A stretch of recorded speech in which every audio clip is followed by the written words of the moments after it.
Installez-vous les amis, on va commencer notre rencontre. Il reste quelques places devant. N'hésitez pas à organiser les chaises si ça ne correspond pas à votre bulle. Je précise quand même que désormais avec les nouvelles règles, on peut s'asseoir dans des groupes de 4, même si ce n'est pas notre bulle familiale. Donc je sais qu'on n'a plus l'habitude de s'asseoir à côté de certains inconnus et on ne s'assoit que entre nous.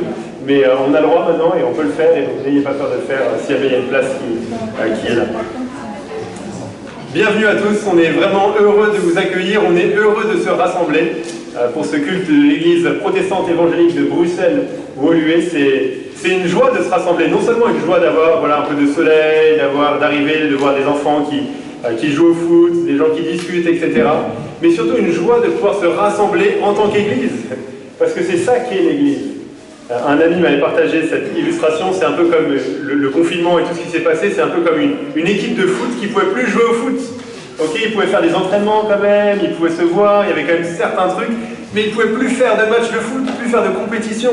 Et c'est pour ça que les clubs de foot existent, que les équipes de foot existent. Et c'est un peu la même chose avec l'église. Pendant plusieurs mois, on était privés de se rassembler tous ensemble en tant qu'église. Oui, on avait des entraînements, on avait des zooms, on avait des choses qui étaient utiles et dont le Seigneur se sert pour nous faire grandir, mais on ne pouvait pas se rassembler. Et là, c'est une joie depuis quelques semaines de pouvoir se rassembler tous ensemble en tant qu'église et de pouvoir le faire, pour pouvoir glorifier Dieu par nos chants, par notre écoute de la parole, par nos discussions les uns avec les autres, et c'est aussi ce qu'on va faire.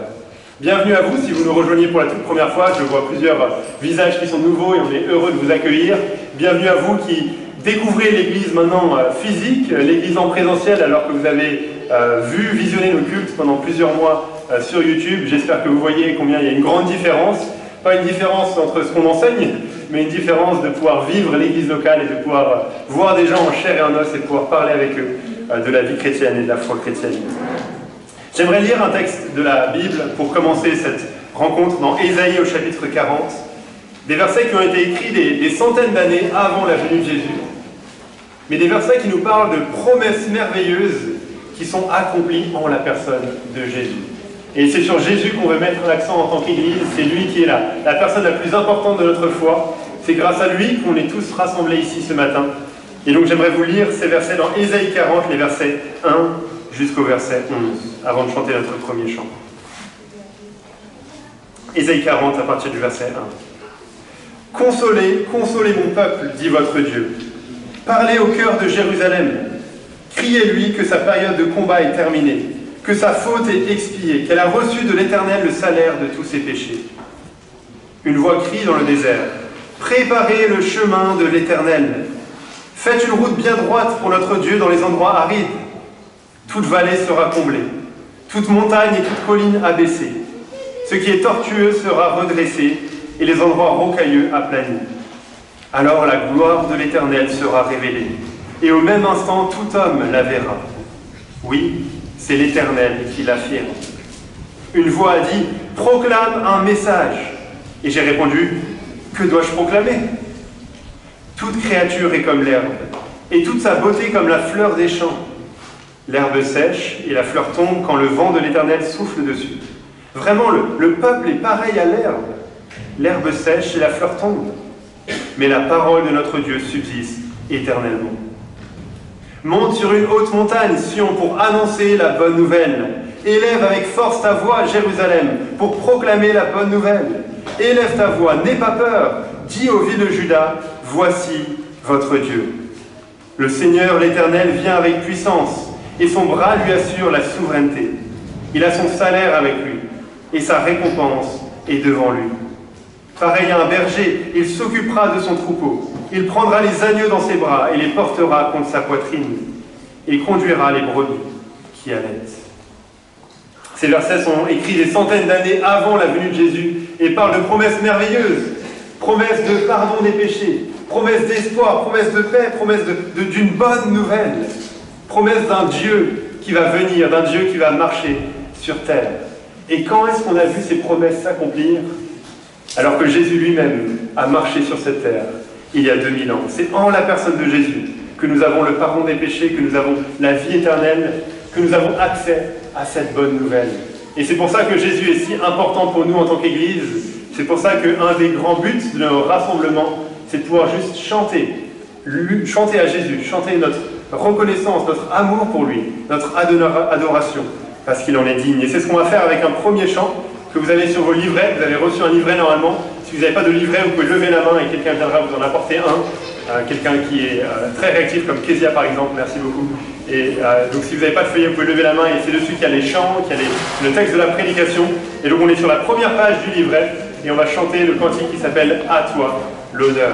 À toi l'honneur, agneau de Dieu, ton corps brisé sur la croix a porté notre condamnation. On peut se lever tous ensemble et on va chanter « À toi l'honneur ».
pouvez vous asseoir. Je vous invite à prier, je vais prier à la lumière des paroles que nous venons de chanter. Prions ensemble. Oui, notre Dieu, en ce dimanche matin, après la semaine que nous avons vécue, nous voulons recentrer nos pensées et nos regards sur le Seigneur Jésus. Nous voulons nous rappeler qu'il est le roi méprisé, le roi qui a souffert, qui est venu sur terre pour donner sa vie à notre place. Nous voulons nous souvenir qu'il a accepté l'opprobre, la souffrance, la colère juste que nous avions méritée. C'est lui qui a pris toutes ces choses. Nous voulons te remercier parce que Jésus n'a pas souffert en vain. Nous te remercions parce que ces souffrances nous donnent réellement accès à toi, une relation rétablie avec toi.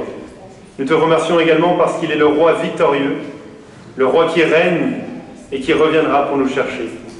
Merci pour la bonne nouvelle de l'Évangile que Jésus est venu accomplir sur cette terre. Et on prie ça en son nom et pour sa gloire. Amen. Alors si vous suivez nos rencontres depuis au moins quelques temps, vous savez que oui, non seulement on veut mettre beaucoup d'accent sur la personne de Jésus, mais nous voulons aussi mettre beaucoup d'accent sur la Bible, qui est la parole de Dieu, par laquelle justement nous apprenons qui est Jésus, ce qu'il a fait et pourquoi il est si important. Et donc c'est pour ça que un des moments principaux, un des moments très importants en tout cas, de notre rencontre, c'est le moment où nous nous mettons à l'écoute de la parole de Dieu. Nous ouvrons la Bible et nous voulons voir, mais qu'est-ce que Dieu veut nous enseigner aujourd'hui? Et nous faisons ça en enseignant, en prêchant au travers de livres successifs de la Bible. Et nous terminons aujourd'hui notre série de prédications sur le livre de 2 Timothée. C'est Steve, le pasteur de l'église, Steve Orange, qui viendra apporter la prédication plus tard dans le culte. Et nous allons déjà faire la lecture du texte que vous avez aussi sur le feuillet, donc sur la 2e page du feuillet, 2 Timothée, chapitre 4. Et nous allons lire les versets 6 jusqu'au verset 22, et c'est Marie-Noël qui va venir faire la lecture.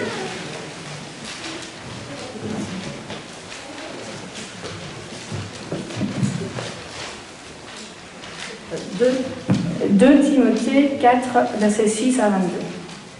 Quant à moi, en effet, je suis déjà répandu en libation, et le temps de mon départ est arrivé. Et j'ai mené le beau combat, j'ai achevé la course, j'ai gardé la foi. Désormais, la couronne de justice m'est réservée.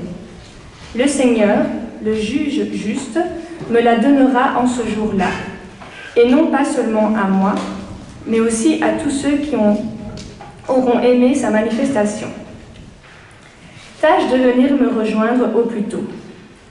En effet, Démas m'a abandonné par amour pour le monde présent, et il est parti pour Thessalonique. Crescence est allé en Galatie, Tite en Dalmatie. Luc seul est avec moi. Prends Marc et amène-le avec toi, car il m'est bien utile pour le ministère. J'ai envoyé Tychique à Éphèse. Quand tu viendras, apporte le manteau que j'ai laissé à Troas, chez Carpos, et les livres, surtout les parchemins. Alexandre, le forgeron, m'a fait beaucoup de mal. Le Seigneur lui rendra selon ses œuvres. Garde-toi de lui, toi aussi, car il s'est violemment opposé à nos paroles. Lors de ma première défense, personne ne m'a assisté. Tous m'ont abandonné. Qu'il ne leur en soit pas tenu compte. C'est le Seigneur qui m'a assisté et qui m'a rendu puissant, pour que, par moi, la proclamation soit pleinement assurée et que toutes les nations l'entendent. Et j'ai été délivré de la gueule du lion. Le Seigneur me délivrera de toute œuvre mauvaise et me sauvera par son royaume céleste. À lui la gloire à tout jamais. Amen. Salut Prisca et Aquilas, ainsi que la maison d'Onésiphore. Eraste est demeuré à Corinthe, et j'ai laissé Trophime malade à Milet. Tâche de venir avant l'hiver, Eubolos, Pudence, Linus, Claudia et tous les frères te saluent. Que le Seigneur soit avec ton esprit, que la grâce soit avec vous.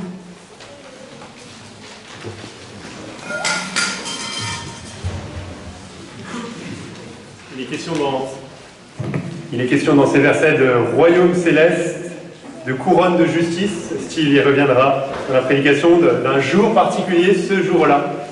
Et c'est un jour que nous attendons avec hâte, n'est-ce pas? Le jour où nous serons rassemblés tous ensemble dans la gloire, un rassemblement encore plus grand, encore plus glorieux, encore plus impressionnant que celui que nous avons en ce moment.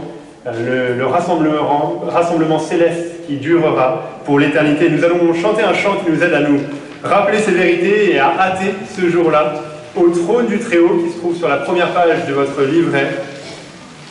Les premières paroles disent: au trône du Très-Haut, où siège le roi l'agneau, les saints viendront du monde entier pour adorer.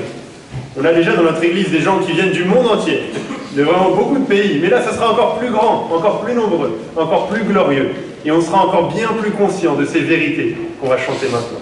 Alors mettons-nous debout et chantons ensemble au trône du Très-Haut.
J'aimerais que ce chant ait beaucoup plus de strophes, parce que je le trouve tellement beau, mais je m'encourage en me disant que dans l'éternité, on chantera sans arrêt, un chant qui sera encore plus beau, donc ça c'est merveilleux.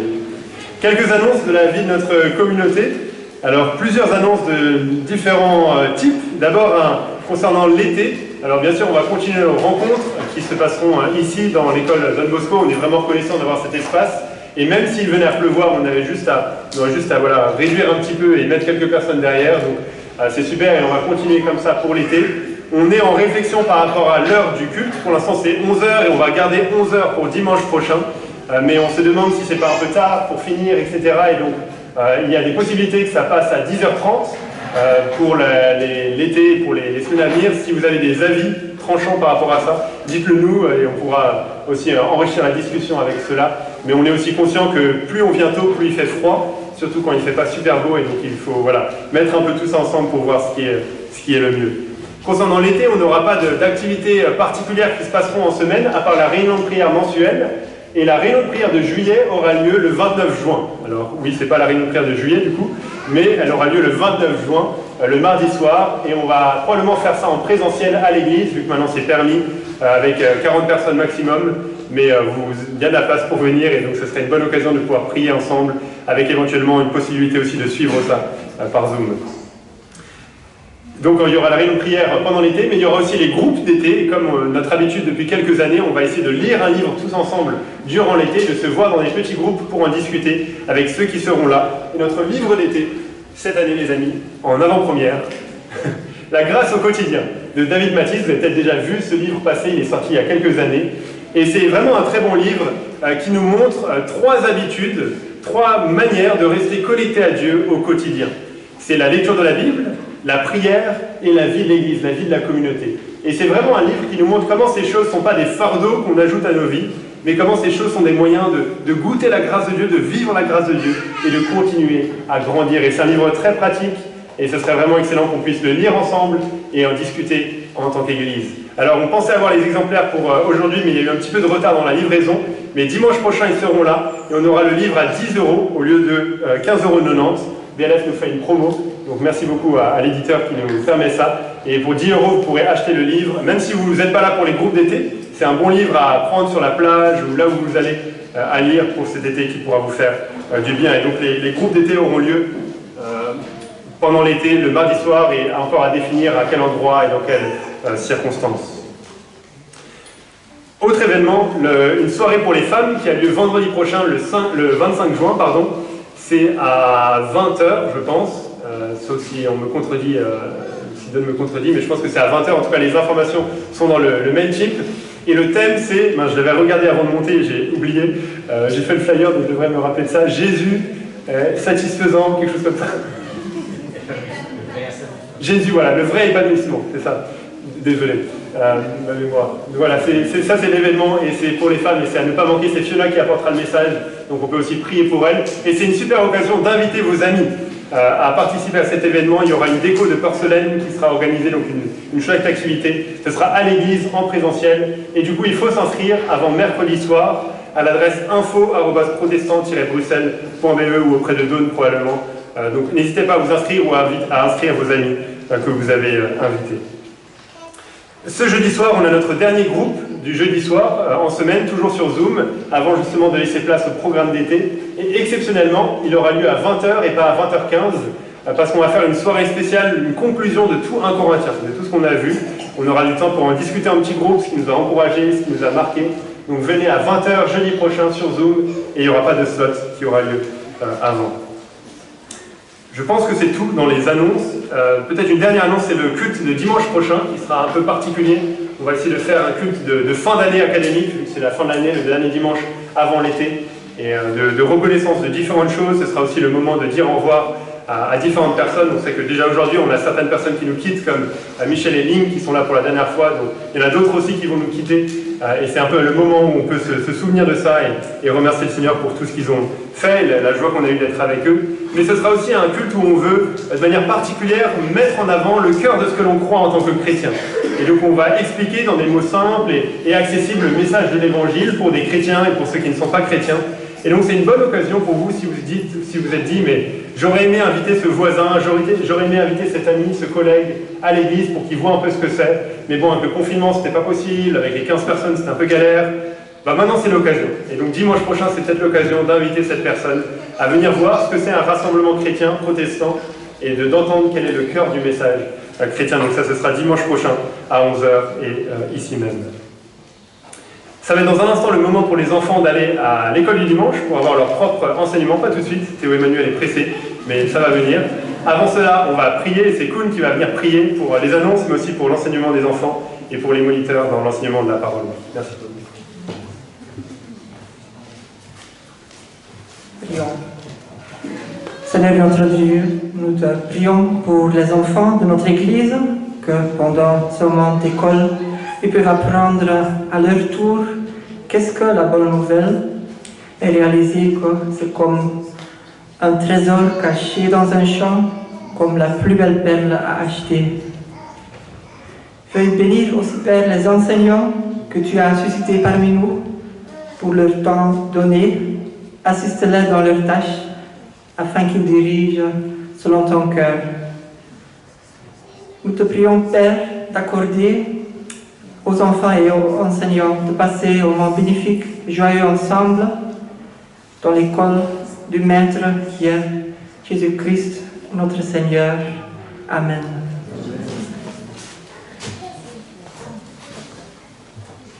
Voilà, c'est bon les enfants, vous pouvez rejoindre vos classes. Et alors je mentionne, c'est le moment maintenant pour les enfants d'aller aux toilettes. C'est le bon moment de le faire maintenant. Donc les toilettes sont juste ici. Et passez-y avant d'aller dans vos différentes classes, comme ça il n'y aura pas besoin de sortir en plein milieu et de gêner un peu le culte. C'est plus facile d'y aller maintenant. On fait 2 minutes de pause les amis pour laisser un peu le brouhaha et les enfants partir en paix. Et si vous-même vous avez besoin d'aller aux toilettes, c'est aussi le bon moment avant qu'on se retrouve. Ah oui, alors c'est pas sûr.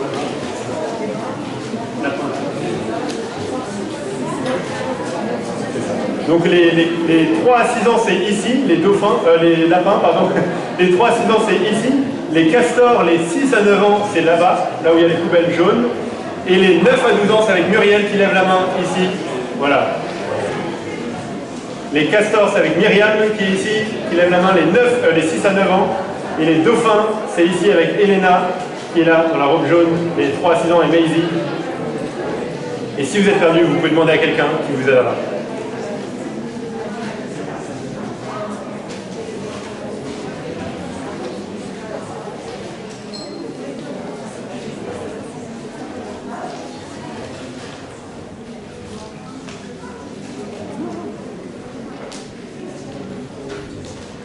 Super. Alors il n'y a pas que les enfants qui ont le droit et le privilège d'être enseignés dans la parole de Dieu. Nous aussi, on a ce droit et ce privilège et c'est vraiment magnifique. Et comme Koul l'a prié, effectivement, la parole de Dieu, c'est comme un trésor de grand prix.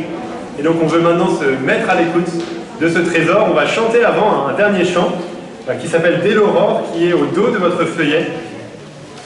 Et c'est un chant qui nous encourage à nous appuyer sur la parole de Dieu, à nous appuyer sur les promesses de Dieu. Dans les moments plus difficiles, dans les moments de doute, dans les moments de chute, c'est toujours à cette parole qu'on revient. Et donc on va chanter, on peut se mettre debout, on va chanter ce chant comme une prière à Dieu pour avoir des cœurs bien préparés à la parole. Et ensuite c'est Steve Orange qui viendra apporter la prédication.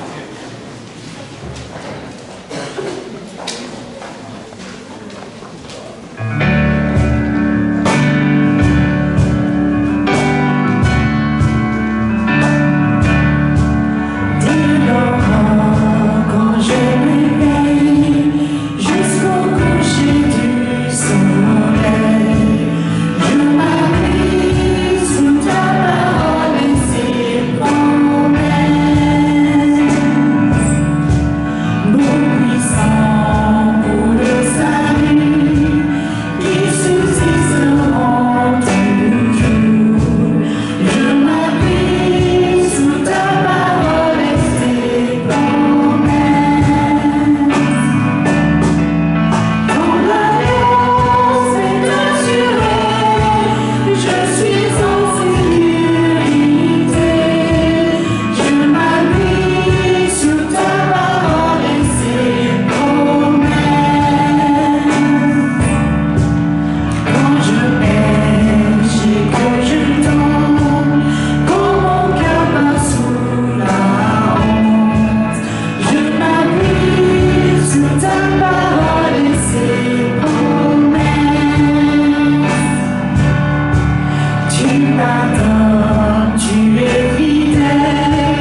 Merci aux musiciens. Merci à toutes les équipes en fait qui sont en train de se mettre en place toujours pour nous servir ici à l'extérieur à Don Bosco.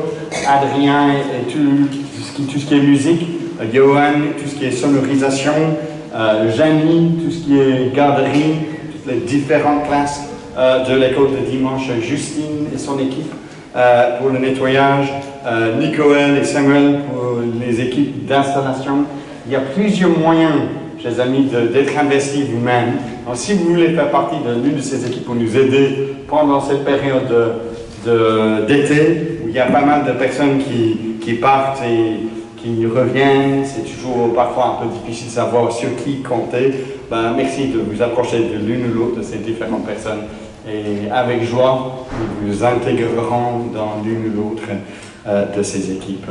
Ça fait plaisir de nouveau d'être ensemble. Tout d'un coup, avec le soleil qui brille un peu moins, il fait un peu plus frais, j'ai l'impression. Donc j'espère que ça va aller. Si jamais vous avez envie de vous mettre plus par là pour avoir un peu plus de chaleur, allez-y, ou l'inverse, etc. À vous de voir ce qui vous convient. Mais c'est un plaisir de voir quelques nouveaux visages aussi. Je sais que c'est le cas. Aussi des visages de retour pour la première fois parmi nous.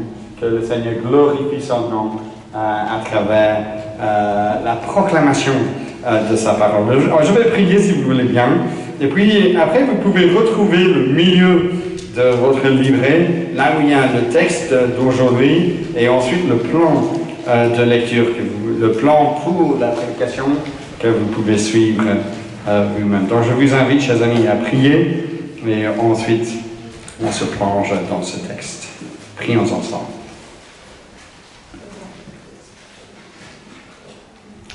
Seigneur, dans ta parole, tu nous dis d'être en toutes circonstances ceux qui se réjouissent de ce que nous avons en Jésus-Christ.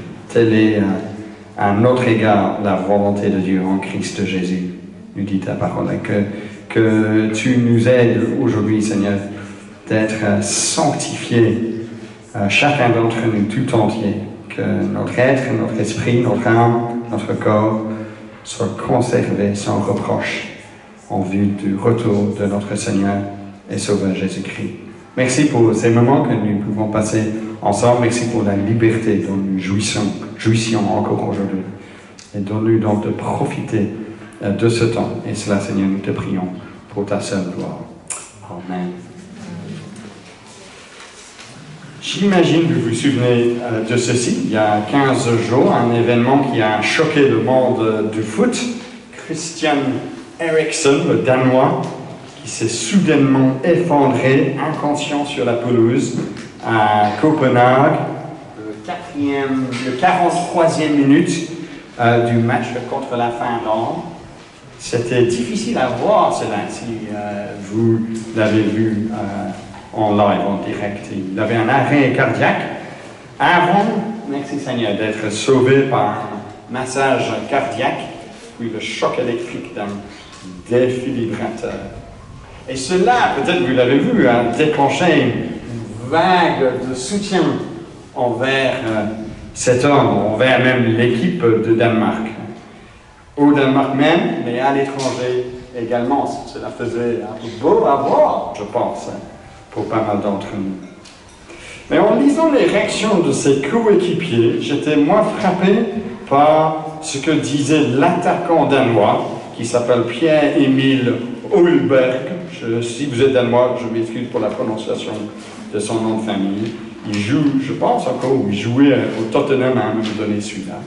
Et lui, dans un sens, il disait ce que beaucoup auraient dit aussi à la place. Il disait à quel point ce qui s'est passé relativisait l'importance du foot. À quel point cela l'a rappelé que la vie est un don et qu'il faut donc profiter de la vie. Telle est souvent une réaction face à un drame pareil.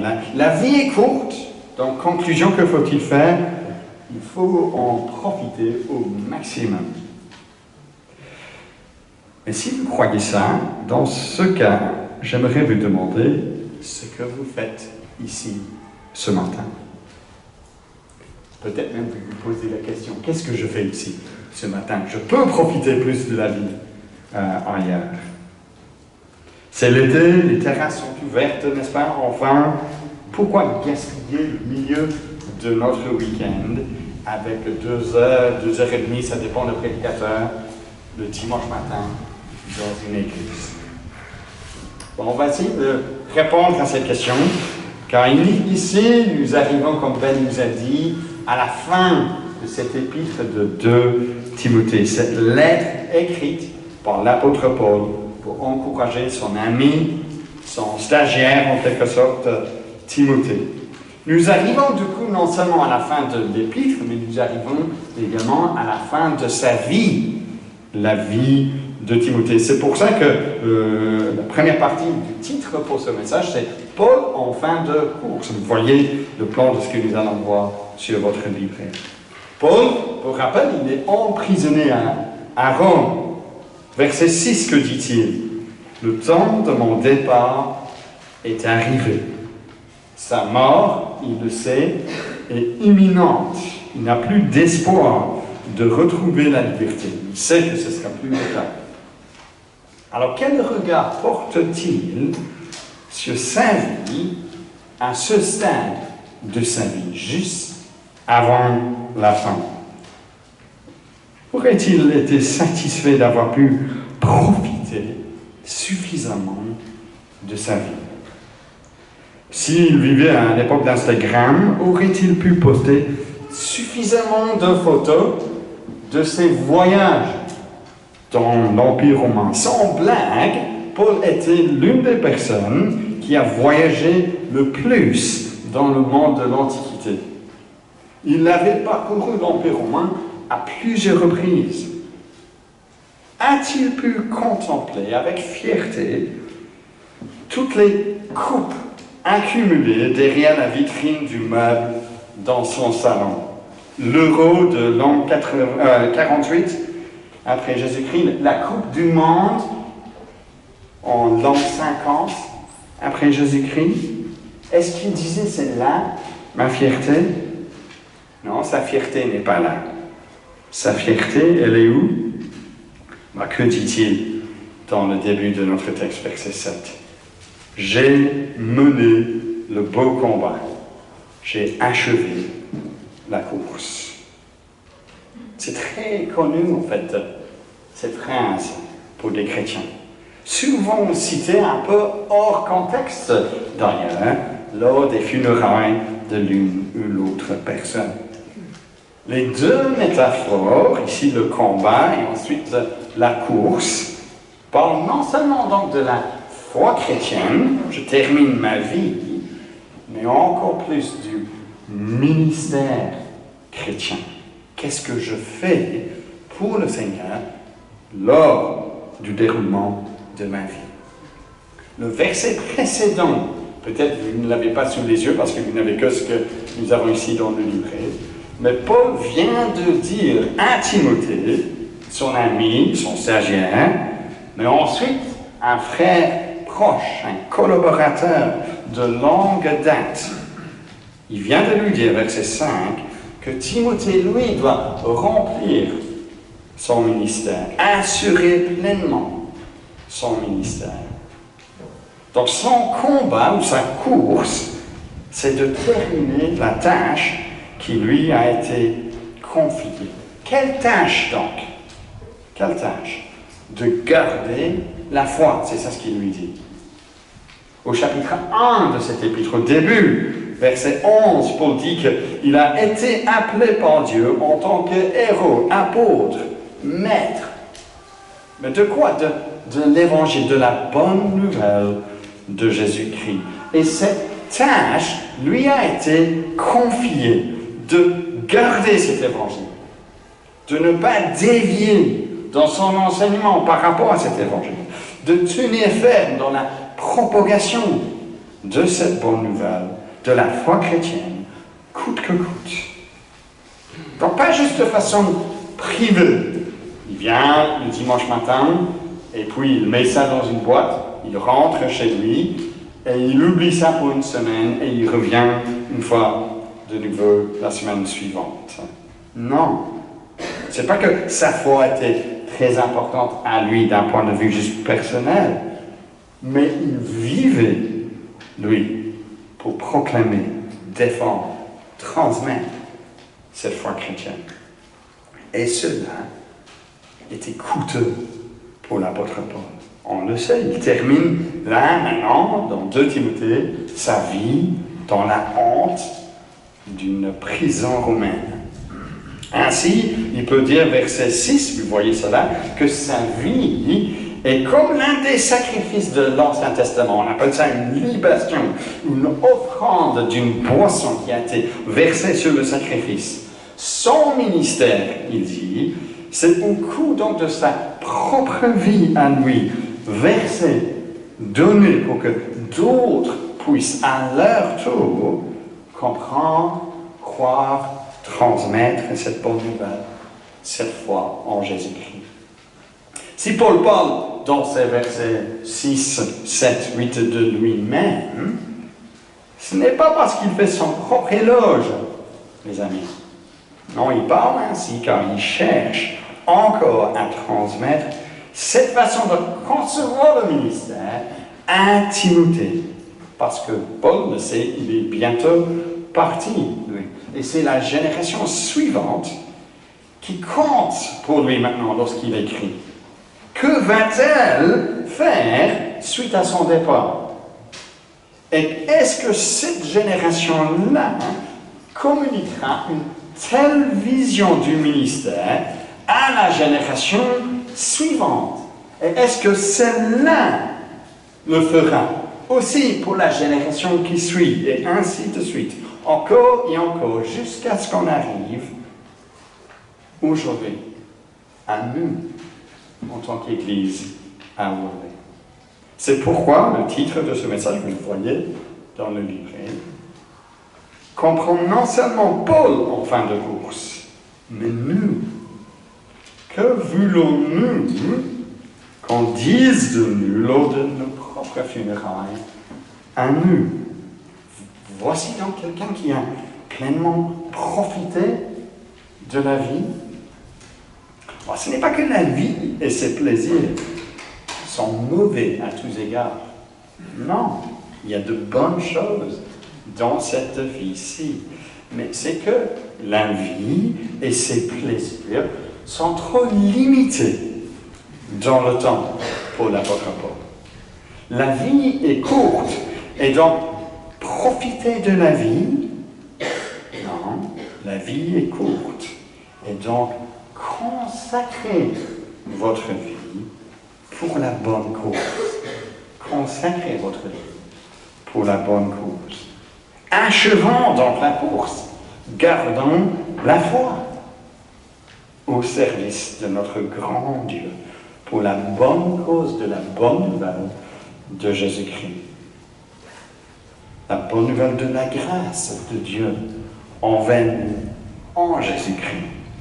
Et donc Paul maintenant, dans la suite, ce que nous allons voir, fournit 4 encouragements, si vous voulez, pour que nous terminions la course comme il faut. D'abord, premier encouragement, valorisons les récompenses à long terme plutôt que celles à court terme. Quelle est la motivation de l'apôtre Paul?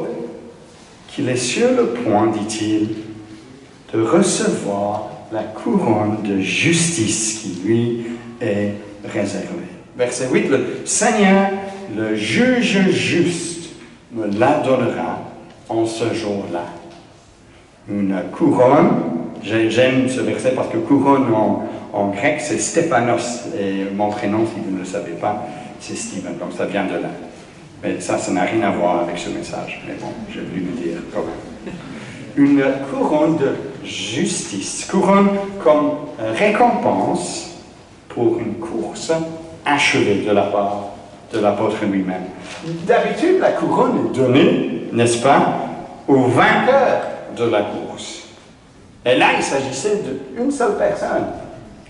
Mais cette couronne, remise par le juste juge, dit-il, celui qui reconnaît ceux et celles qui persévèrent dans la foi, qui terminent la course, cette couronne est remise, fin du verset 8, à tous ceux qui auront aimé sa manifestation, sa venue, à tous ceux donc qui ont consacré leur vie à la lumière de cette grande réalité encore à venir, à savoir le retour de Jésus-Christ pour régner pour toujours dans la nouvelle création.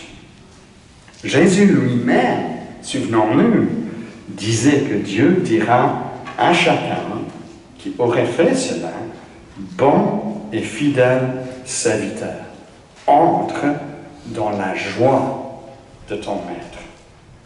Une joie qui durera pour toujours, pour l'éternité. Alors, quelle couronne qu'il y a, qui nous attend. Ne perdons pas cette couronne-là de vue, chers amis. Et cela nous mène au verset 10. Et Démas, car voici quelqu'un qui avait perdu cela de vue. C'est un verset qui me hante, ce verset 10. Parce que Démas, nous le savons d'ailleurs dans le Nouveau Testament, c'était un membre de l'équipe de l'apôtre Paul. On le voit en Colossiens, en Philémon, 2 épîtres du Nouveau Testament. Mais ici, que voyons-nous à la fin du ministère de Paul? Démas a abandonné Paul. Et pourquoi? Par amour pour le monde présent. Verset 8 parle Paul de ceux qui aiment la venue de Jésus-Christ. Et verset 10, Démas a aimé le monde présent. Si le monde et ses plaisirs nous motivent plus, nous stimulent plus que Jésus-Christ, alors vous allez suivre le monde et ses désirs. C'est une question de cœur, n'est-ce pas? Notre cœur va dicter ce que nous allons faire. Si le monde et ses plaisirs ont l'air plus alléchants, on va suivre le monde et ses plaisirs. Mais si Jésus-Christ est la récompense qui viendra de lui, et la chose qui nous stimule le plus, alors nous aurons la capacité de résister au monde et à ses désirs.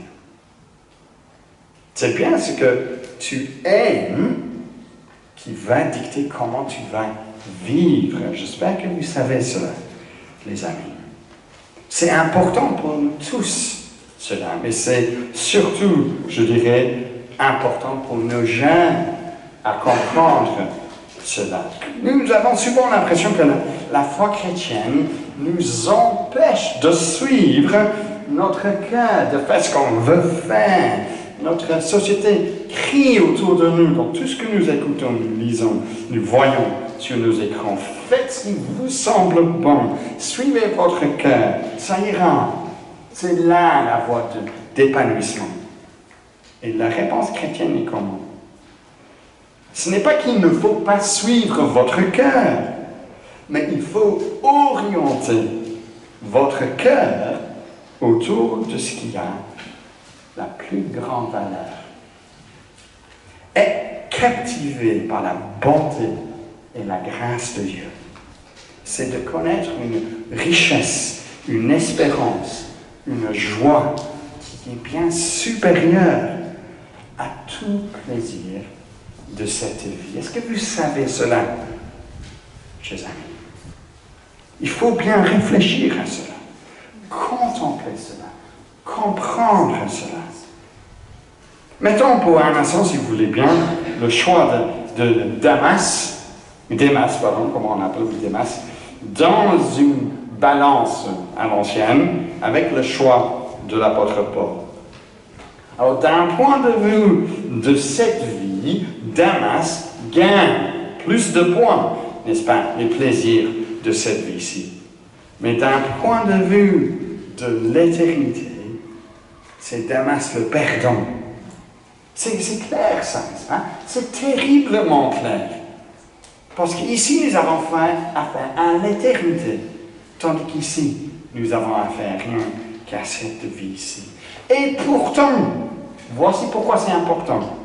Démas est tombé, a abandonné l'apôtre Paul.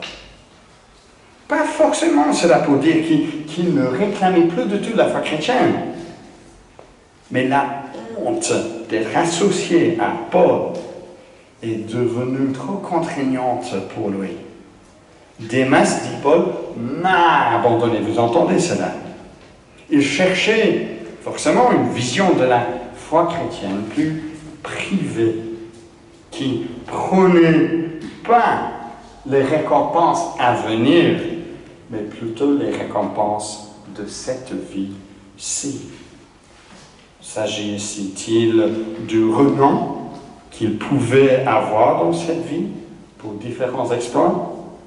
Est-ce qu'il était question du plaisir, de l'amitié de ceux et celles qui mettent de la valeur uniquement dans cette vie?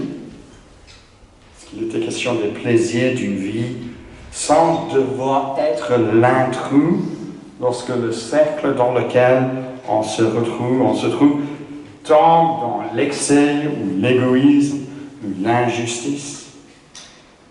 Est-ce que c'était le désir d'être aimé, respecté à tout prix par les autres? On ne sait pas.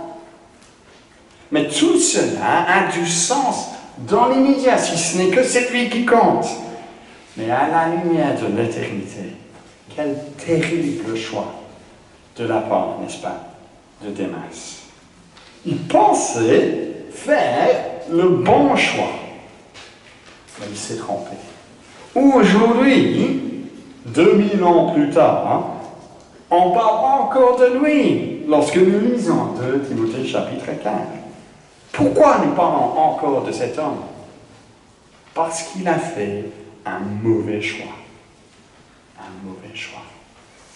Alors, valorisons les récompenses à long terme plutôt que celles à court terme. Si vous permettez, parce que c'est juste avant la période des vacances, j'aimerais quand même juste dire un mot par rapport aux vacances.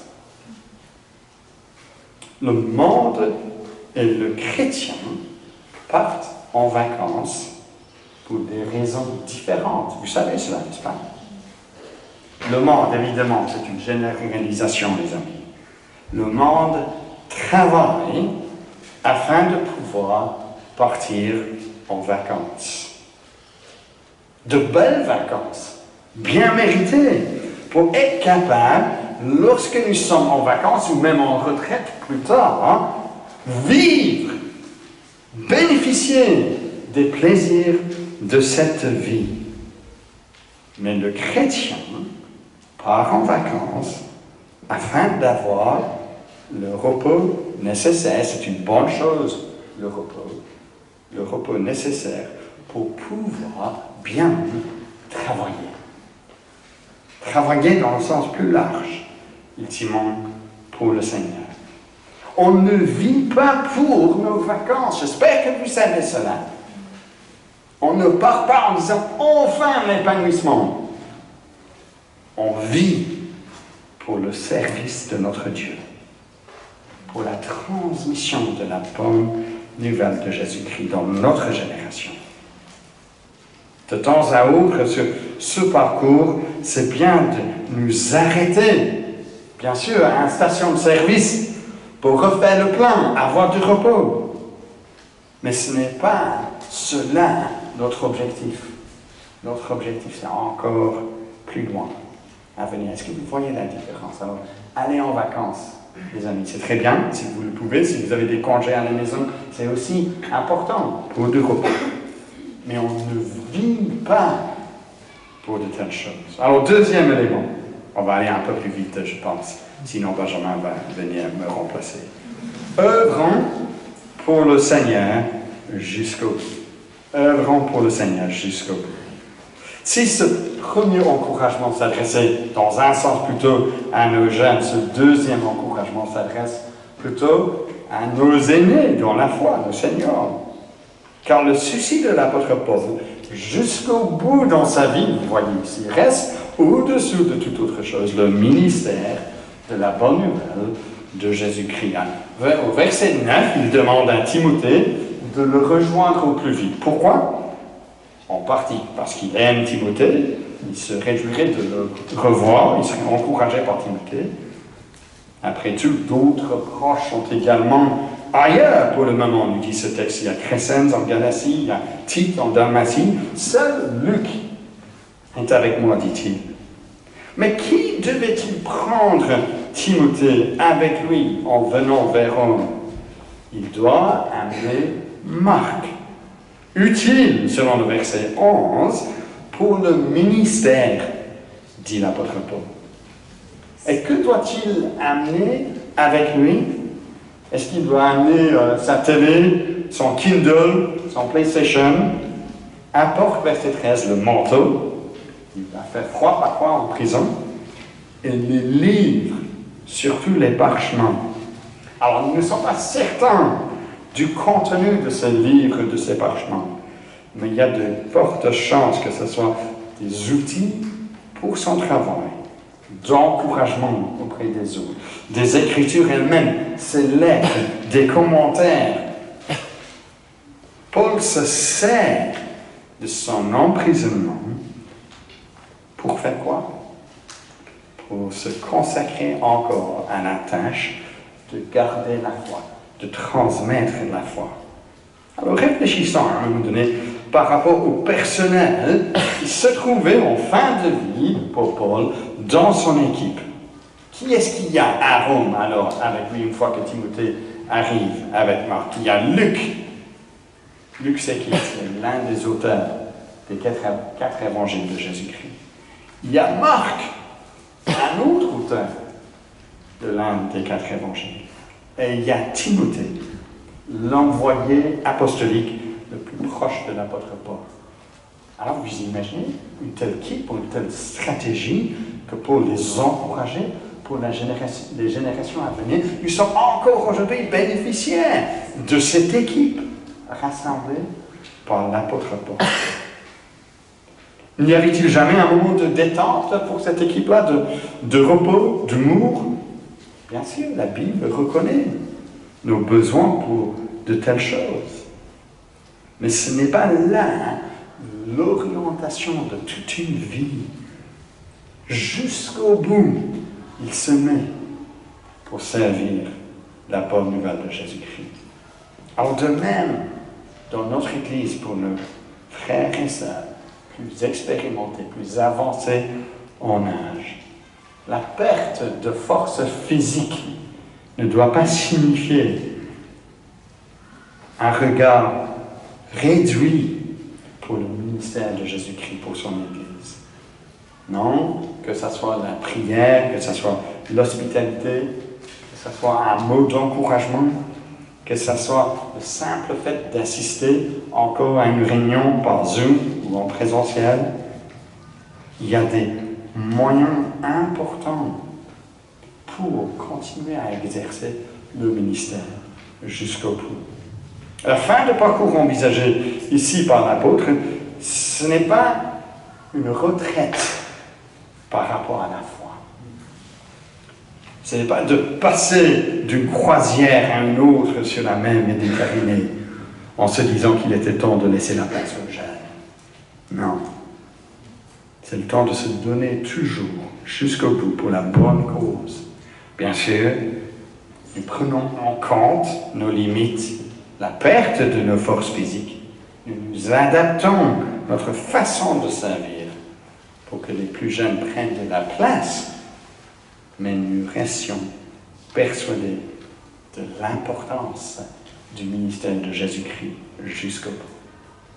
Alors, troisième encouragement, c'est lequel? Comprenons que chacun d'entre nous a un rôle à jouer. Cet encouragement vient surtout de par les noms, les prénoms de ceux et celles mentionnés brièvement à la fin de la lettre, surtout dans ces derniers versets 19, 20, 21. Que dit-il ici? Salut Prisca et Aquilas. On sait de la part d'autres données du Nouveau Testament, il s'agit ici d'un couple bien investi dans la formation des autres Dans l'hospitalité, il y avait une église qui se réunissait dans leur maison, dans le soutien de l'apôtre Paul dans sa mission.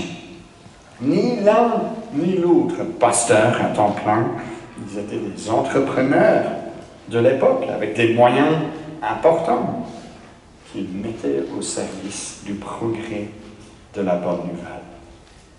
Ensuite, il mentionne Onésiphore, lui qui, selon le chapitre 1 de cet épître, rendait visite à Paul à Rome, malgré la honte d'une telle association. Il se peut d'ailleurs que Onésiphore est mort lorsque Paul écrit, parce qu'il dit, verset 19, ainsi que la maison d'Onésiphore. Est-ce qu'il a payé le prix de son service en rendant sa vie parce que cela offensait les Romains? On ne sait pas, ce n'est pas clair, mais c'est une possibilité.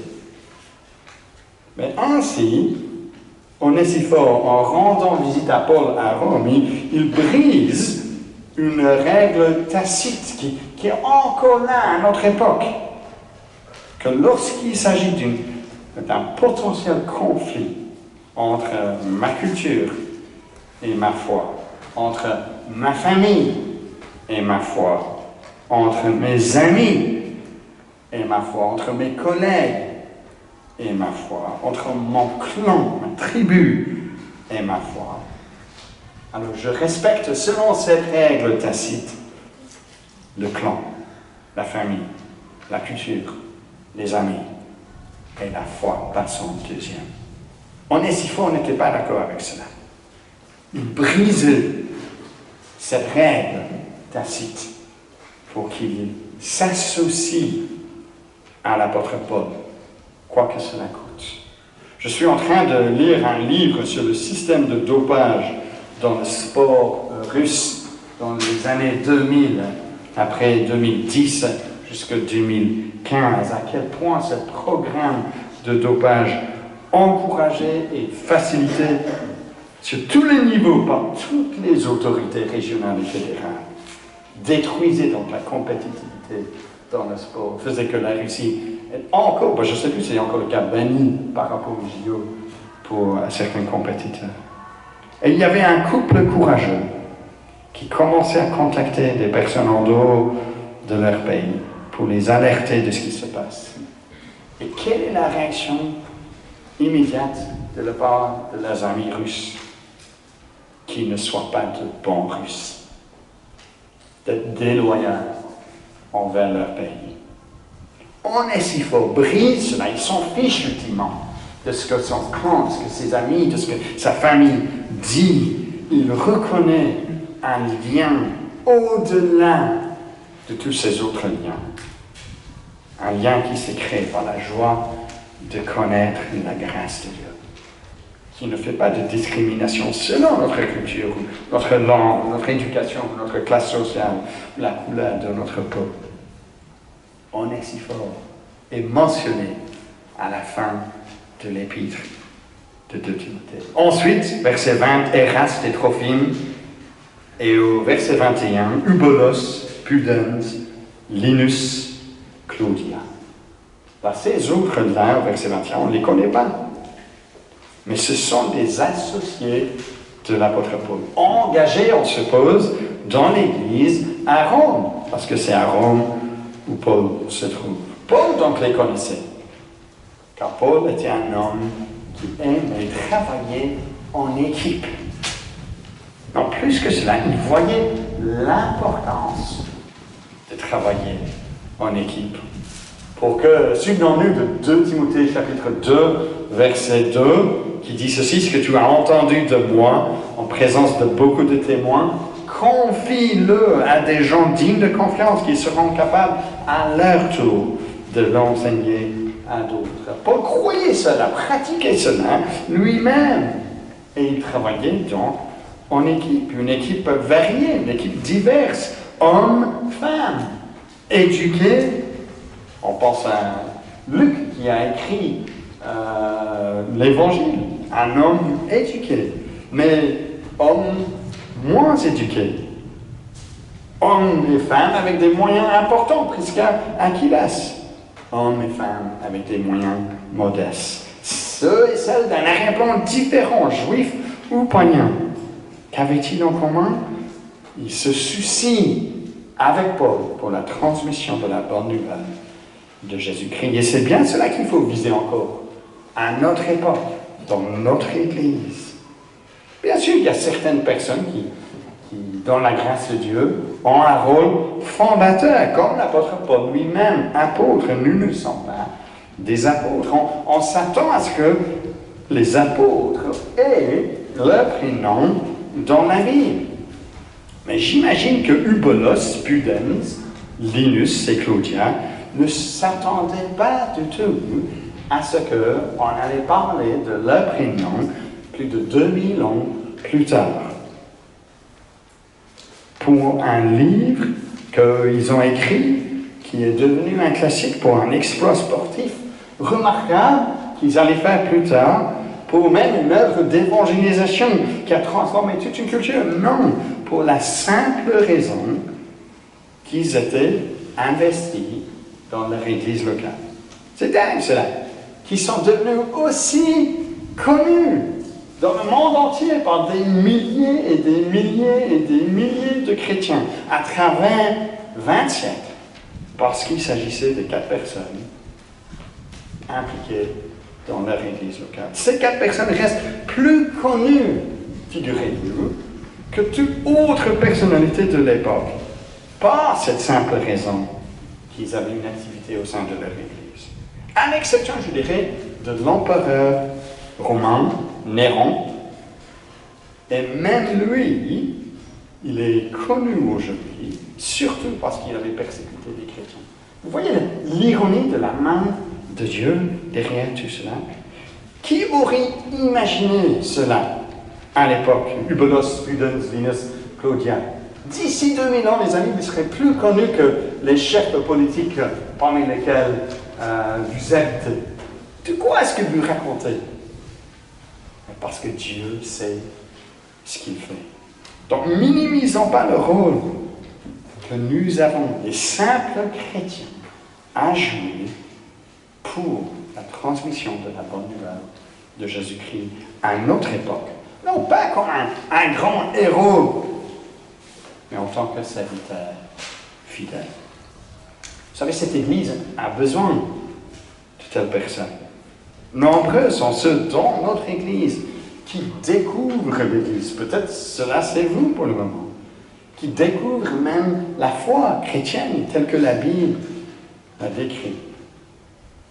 Nombreux sont ceux qui ne sont pas baptisés, qui ne savent pas encore s'ils adhèrent à la confession de foi biblique. Nombreux sont ceux qui ne se sont pas concernés par les uns et les autres au sein de cette Église, mais qui sont là pour tâtonner un peu, pour avancer éventuellement un peu plus. Alors, qui va exercer le ministère auprès de toutes ces différentes personnes? Est-ce que vous allez aider à votre tour dans cela? Si Paul écrivait sa lettre à partir de Bruxelles en 2021, est-ce qu'il mentionnera votre prénom parmi les prénoms mentionnés ici? À Lucie, je cite de manière aléatoire pour rendre ceci plus réel pour nous, mais je ne vise personne. Est-ce qu'il dira Suzy, Sarah, Monique, Chantal, Jonathan, Denis, Héritier, Eric, Fabrice? On peut continuer, n'est-ce pas? Mais est-ce que votre nom sera sur cette liste? Votre nom peut y apparaître, vous savez, si nous prenons ce troisième encouragement à cœur, à savoir comprendre que chacun d'entre nous a un rôle à jouer. Alors, dernier encouragement, et le plus important, appuyons-nous sur le Dieu qui délivre et non sur les hommes faillibles. Ce dernier, c'est le plus important parce que cela ne met pas l'accent sur nous, sur ce que nous pouvons faire mais sur notre Dieu et sur ce que lui, il peut faire. Le directeur de l'école secondaire que moi j'ai fréquenté lors de ma jeunesse est décédé il n'y a pas longtemps. Et lors de ses funérailles, il y avait près de 1200 personnes rassemblées pour célébrer sa vie dans l'une des cathédrales les plus importantes et plus grandes de Londres. C'était un homme connu, un homme apprécié, forcément, avec autant de personnes présentes. Et lorsqu'un de ses anciens collègues lui rendait hommage lors de la cérémonie, il avait appelé cet homme, et ça m'a frappé, une triomphe d'humanité. Bon, peut-être une exagération, à vous de juger, pas à vous parce que vous ne le connaissez pas, mais à Dieu ultimement de juger. Mais cet homme terminait son discours en citant un écrivain britannique. Cet écrivain s'appelle Thomas Hardy. C'est pas grave si vous n'avez jamais entendu parler de lui. Et celui qui donnait le discours appliquait le propos de cet écrivain britannique à cet homme qui venait de décéder. Et comment est-ce qu'il avait terminé? Tu étais un homme bon. Tu as fait de bonnes choses. Alors, j'avais l'esprit partagé en entendant cela. Sur 2 francs. Premier franc, on met trop en avant la force de l'homme lorsqu'on dit de telles choses. Et deuxièmement, ça va de pair, on minimise la grandeur et la gloire de Dieu. Je pense que Paul aurait été gêné si on avait dit cela de lui. Car il comprenait ce qui se trouvait dans le cœur de l'homme, ce qui se trouve dans notre propre cœur. Non seulement il y a des Alexandres de ce monde, verset 14, qui avaient fait beaucoup de mal à l'apôtre Paul. De telles personnes, il faut se garder, de telles personnes, dit Paul. Il va y avoir de l'opposition frontale, il le sait. Ça existe dans le ministère, il ne faut pas baisser les bras, simplement parce que vous rencontrerez de temps à autre de l'opposition. Il y a de telles personnes, mais Paul savait aussi qu'il y a le type de personnes au verset 16. Lorsqu'il dit, lors de ma première défense, personne ne m'a assisté. Tous m'ont abandonné. Il ne s'agit pas ici de ses ennemis. Il s'agit, il paraît, d'un certain nombre de ses proches. Il trouvait des raisons pour ne pas tenir avec Paul au moment voulu. Paul savait, voyez-vous, qu'une telle faiblesse était possible par moments. Et j'imagine que la plupart d'entre nous savaient également cela. Et donc il écrit à Timothée pour l'avertir par rapport à cette possibilité. Mais plus que cela, il écrit à Timothée pour que Timothée lui aussi s'appuie non sur des hommes qui varient dans leur fidélité, mais sur Dieu. Et pas juste ici dans un sens lointain, ou religieux, ou pieux, mais de manière personnelle, concrète. Le Seigneur, dit-il, m'a insisté. C'est lui qui a rendu Paul puissant pour que, par l'apôtre Paul, la proclamation soit pleinement assurée et que toutes les nations l'entendent. C'est lui, le Seigneur, qui a délivré Paul de la gueule du lion, sûrement métaphorique. Que cela soit l'empereur romain, que cela soit Satan derrière, peu importe. Lorsque Paul, face à l'abandon par ses proches, fin du verset 16, dit qu'il ne leur en soit pas tenu compte, il évoque, j'espère que vous l'entendez, son maître, n'est-ce pas? Le Seigneur Jésus, lui aussi, faussement accusé, lui aussi abandonné par ses amis, lui aussi qui se trouvait dans les mains des juges romains. Mais ce maître-là, le Seigneur Jésus, sauve par sa grâce, par un tel sacrifice. Non pas, selon le chapitre 1, verset 9, par nos œuvres à nous, il ne nous sauve pas pour cette raison-là, mais parce qu'il a vaincu la mort et le péché par son propre sacrifice sur la croix, par sa résurrection d'entre les morts. Et cette grâce a imprégné la vie de Paul à un point que non seulement il proclame ce message-là avec sa bouche, mais il vit ce message-là avec son propre comportement. Il connaît la grâce de Dieu. Il connaît donc le Seigneur lui-même. Et il comprend donc que ce n'est que lui, verset 18, qui le délivrera de toute œuvre mauvaise et le sauvera pour son royaume céleste. Et donc voici la conclusion, fin du verset 18, de l'épître, de la vie de l'apôtre Paul. Et quelle conclusion majestueuse, n'est-ce pas? À lui, au Seigneur, la gloire à tout jamais. Donc, 4 encouragements, les amis, pour nous, pour combattre le combat, pour achever la course. Après avoir tout fait, oui, pour valoriser le monde à venir, plus que le monde présent. Après avoir œuvré jusqu'au bout, avec toutes les forces que le Seigneur nous donne, après avoir joué chacun notre rôle au sein de l'Église de Jésus-Christ, nous nous appuyons sur notre Dieu. À lui, la gloire pour toujours, à tout jamais.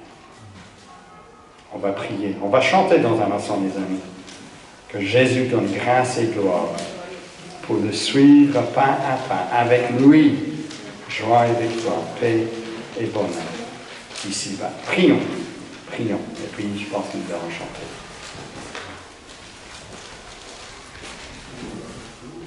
Seigneur, nous voulons te demander que nous puissions être ceux qui disent avec l'apôtre Paul que oui, nous avons mené le beau combat, nous avons achevé la course, nous avons gardé la foi dans notre génération, dans nos circonstances à nous. Et donne-nous donc de méditer encore ces encouragements de la part de l'apôtre Paul. Mais donne-nous de nous appuyer sur toi, Seigneur. D'être ceux qui disent à toi la gloire, à tout jamais. Amen.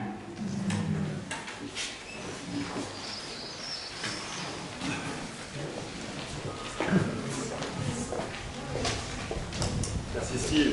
Alors, effectivement, on va chanter le chant qui se trouve sur votre livret au dos. La voix du Seigneur m'appelle. Vous l'avez au dos de votre livret. La voix du Seigneur m'appelle. Prends ta croix et viens, suis-moi. Je réponds, Sauveur fidèle, me voici, je suis à toi. Mais le chemin du calvaire est étroit et périlleux, c'est un chemin solitaire, difficile et ténébreux. Jusqu'au bout, je veux te suivre, dans les bons, les mauvais jours. À toi pour mourir et vivre, à toi, Jésus, pour toujours. Mettons-nous debout et chantons la voix du Seigneur m'appelle.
Mais le chemin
Vous pouvez vous asseoir.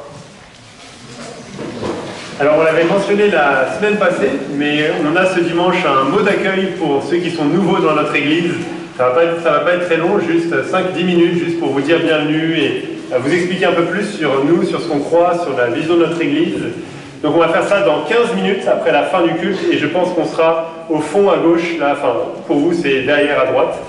Mais là où il y a une petite table de pique-nique, en fait il y a des grandes tables de pique-nique et comme ça vous pourrez être assis à plusieurs et ce sera avec Steve donc qui sera là pour vous accueillir. Donc dans 15 minutes après la fin du culte, on va dire à 12h50, on se rejoint là-bas au fond. Si vous êtes nouveau, alors qu'est-ce que ça veut dire nouveau? Bah oui, non seulement si c'est votre premier dimanche, vous êtes les bienvenus, et si vous dites mais je cherche une église à Bruxelles et j'aimerais en savoir plus sur cette église, c'est excellent.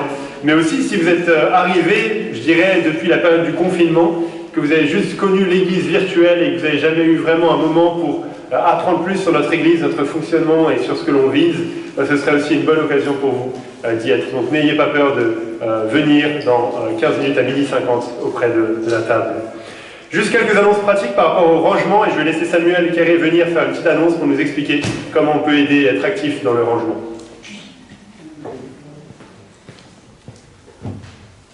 Je vais vous proposer pour ceux qui le souhaitent de mettre directement en pratique ce qui a été dit tout à l'heure par Steve, de valoriser les récompenses à long terme plutôt que celles à court terme, d'œuvrer pour le Seigneur jusqu'au bout et de comprendre que chacun d'entre nous a un rôle à jouer. Donc j'aurai besoin de 3 chefs juste après, donc si vous êtes nouveau, que vous avez l'âme d'un chef, ou alors si vous êtes plus ancien, que vous avez l'âme d'un chef, vous pouvez avoir 15 ans, 30 ans ou 50 ans, ou entre les deux, donc il n'y a pas de problème, vous venez me voir. Si vous n'avez pas la chance d'être sélectionné comme chef, vous allez avoir la possibilité d'être sélectionné comme sous-chef. Et donc venez me voir et j'aurai besoin d'une dizaine de personnes pour aider. Si on fait ça de manière ordonnée, ça ira très vite. Voilà, merci à tous. Merci Samuel. Donc ça, on peut dire la même chose 10 minutes ou 15 minutes après la fin du culte. On ne va pas faire ça tout de suite, comme ça on peut encore discuter un peu et profiter de différents moments ensemble. Et dans 15 minutes, on peut mettre en place le rangement. Et Samuel pourra crier et annoncer que c'est le moment du rangement si on est tous pris dans des discussions. Mais on veut profiter de discuter ensemble aussi. Et donc ça, c'est un des grands avantages. Qu'on ait nos cultes en présentiel et donc personne n'est mis dehors, restez là les amis. Si vous êtes nouveau, je sais que c'est bizarre de rester et d'avoir personne qui vient nous parler, j'espère que vous n'allez pas rester sans que personne vienne vous parler, donc restez là et nous qui sommes là depuis un peu plus longtemps, on sera heureux de venir vous parler et vous savoir un peu plus sur vous. Alors dans la recherche de bénévoles, il faut aussi pour l'installation, là c'était pour le rangement, mais pour l'installation, et on pense à dimanche prochain, on a besoin à chaque fois de 5 personnes qui sont d'accord de venir à 9h45 lorsque le culte commence à 11h, pour aider à installer les chaises. Si on est plusieurs, ça va vite, et si c'est bien organisé, c'est pas trop pesant. Et donc si vous êtes disponible dimanche prochain ou celui d'après, on va pas faire pour tout l'été, sinon ça va pas être super utile, mais pour dimanche prochain ou celui d'après, vous pouvez aller voir Nicole. Nicole, tu peux lever la main, qui organise les équipes. Donc on a besoin de 5 personnes à chaque fois. Donc si vous savez que vous êtes là, vous pouvez venir un peu plus tôt, ça serait vraiment apprécié. Je pense que c'est tout dans les annonces qu'il y a à faire. Oui, la librairie, effectivement, on a une belle librairie qui est là-bas au fond, avec plusieurs titres. Donc n'hésitez pas à aller faire un tour si vous cherchez une lecture pour cet été, ou plusieurs lectures pour cet été. Il y a différents choix, il y a des bibles aussi, et différents livres en fonction de votre goût de lecture. Et n'hésitez pas à demander des conseils si vous en souhaitez. Et donc je rappelle que dimanche prochain, on aura notre culte de fin d'année académique, et n'hésitez pas à penser à des personnes que vous pourriez inviter pour cela. Je vais prier, et puis on pourra se séparer et profiter de temps ensemble. Oui, notre Dieu, merci pour la joie de se rassembler. Merci pour la joie de se mettre à l'écoute de ta parole. Aide-nous à vivre en suivant Jésus, en prenant notre croix, en vivant en disciples dans ce monde, en regardant à l'éternité et pas aux récompenses à court terme de ce monde. Et on te prie que tu nous aides à nous confier en toi dans tous les défis, les challenges de la vie. Qu'on puisse réaliser que tu es celui qui nous délivre, que tu es celui qui prend soin de nous et que tu es celui qui nous gardera jusqu'au bout. Donne-nous des bons échanges ensemble maintenant, la joie de prendre des nouvelles les uns des autres et de s'édifier les uns les autres dans la foi. Et on prie ça dans le nom de Jésus. Amen. Bon dimanche à chacun.